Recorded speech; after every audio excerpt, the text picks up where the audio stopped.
Hello, this is the Midday News. Thanks for joining us. Healthcare delivery in Papua New Guinea has received a boost with the donation of critical oxygen equipment and supplies under USAID's Global Health Supply Chain Program. Implemented by FHI 360, the initiative strengthens health supply chains to ensure life-saving resources reach those in need. Dr. Poruan Temu, FHI 360 PNG country representative, highlighted their commitment to enhancing healthcare logistics and distribution, ensuring vital oxygen supplies benefit facilities and patients across the country. The initiative marks a significant step towards improving healthcare outcome nationwide.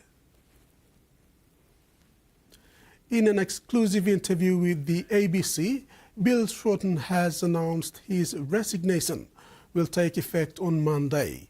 This paves the way for the cabinet, reshuffled just in time for an election. The ABC understands Mr. Shorten's various responsibilities will be split up among ministers: Katie Gallagher, Amanda Richworth and Annie Ali.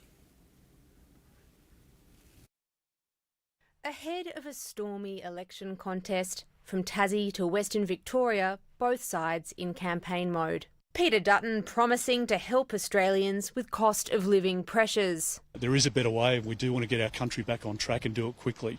With an eye on the horizon, the Prime Minister announcing new housing and infrastructure upgrades in the marginal seat of Lyons. That's what real government and real action looks like, making sure we deliver for Australians wherever they live. Bill Shorten will soon be living in the ACT full-time after taking a job with the University of Canberra. The ABC can reveal Mr. Shorten's resignation from government will take effect next Monday, earlier than anticipated. The former Labor leader's departure giving his one-time rival an opportunity to get his team in order before Australians head to the polls. The timing's right, and it allows the Prime Minister to name new minister or ministers, and so the team heading into the election can be established before Parliament resumes. The ABC understands Bill Shorten's portfolios will be split up between three ministers in the reshuffle. Amanda Richworth will become the new NDIS Minister, Finance Minister Katie Gallagher will take on Centrelink, and Anne Ali will become Junior Disability Minister. I think the Prime Minister has a wealth of choices. The departure of the NDIS Minister paves the way for a cabinet reshuffle as soon as tomorrow. Bill Shorten says the government is focused on the issues that matter, but his premature exit will fuel speculation Labor's preparing for an early election. Mornington Peninsula residents say their concerns about smaller landslides and underground water have been ignored after a landslide on Tuesday destroyed a home. Three-storey home in a precarious heap. Exclusion zones set up, 11 neighbouring properties evacuated as crews race to prevent a repeat. There is a high risk for a further collapse. The disaster left many residents alarmed, but some weren't surprised. This is not the first slippage that's occurred in quite a large area between Macrae and Dramana. Throughout the years, the land has slowly degraded and another more catastrophic landslide has occurred. At least one property has been under rolling evacuation orders since an earlier landslide in November 2022. Its occupants allegedly left in the dark as repairs stalled. Lots of bickering between various government agencies as to who will pay for the cliff face. Another resident told the ABC the local council was slow to act after another landslip exposed underground water flows at her property just over a week ago, further up the hill from yesterday's collapse. We've been letting them know every time a bit more soil sloughs away, another crack appears, and there's been a lot of inaction. A council worker was on the balcony inspecting the risk from the earlier slip when yesterday's larger landslide occurred. Thank God that he's alive to tell the tale. Technical teams have been working to secure the landmass, which moved slightly overnight. Residents have been told it could take weeks before local roads open and even longer before they return home. Realistically, I think it's going to be considerable time. One multi-million-dollar home on the hill in the luxury neighbourhood has already been taken off the market. Obviously, people will be nervous to buy a property that's on that cliff face. Let's get the experts in. Let's listen carefully. Let's not push it down the road a bit. The Mornington Peninsula Shire Council met with residents behind closed doors today.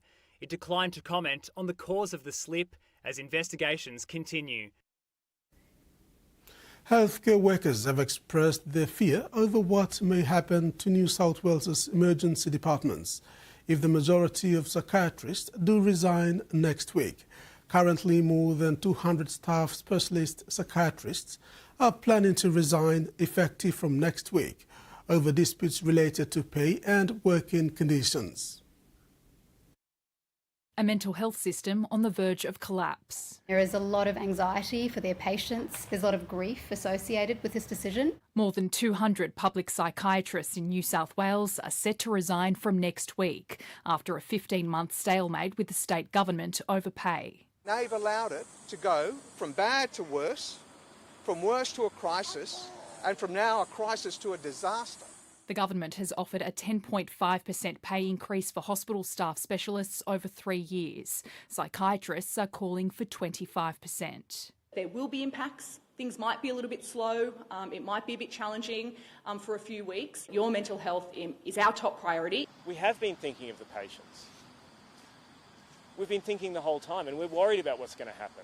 Public psychiatrists argue they're being paid up to 30% less than some of their interstate counterparts and say more needs to be done to recruit and retain staff. According to the peak body for psychiatry, only 295 of the 416 full-time staff specialist positions in New South Wales Health are filled, with more than 200 now handing in their resignation. The emergency department will relatively quickly fill up with people with mental health needs. So people with heart attacks, people with broken legs won't be able to get in. It's literally apocalyptic what might happen. Negotiations will continue tomorrow. I don't feel as though we have exhausted dialogue. I don't feel as though the opportunity for back and forth is over. In the meantime, locums are being hired to try to keep the system functioning.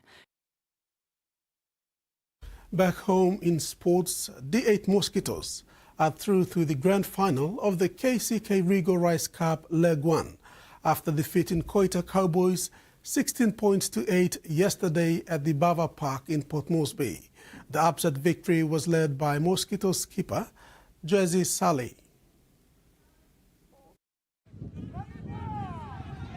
Mosquitoes took the pitch underdogs against the competition leaders, Koita Cowboys, that won all its pool games and were by for the preliminary finals.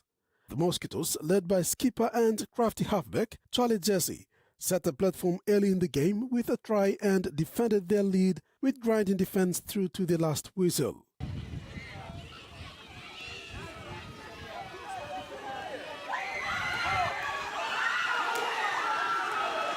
Jesse attributed the victory to resilient defence displayed by the players. He said they failed to progress deep into the finals in the recent NCD Governors Cup, hence they aim to do well in this tournament. The game is really tough. Koita Cowboys, they was on a 4th place and they have a chance. They rest for 1 week and they have a lot of time to prepare themselves. But we boys, we continue from Governors Cup.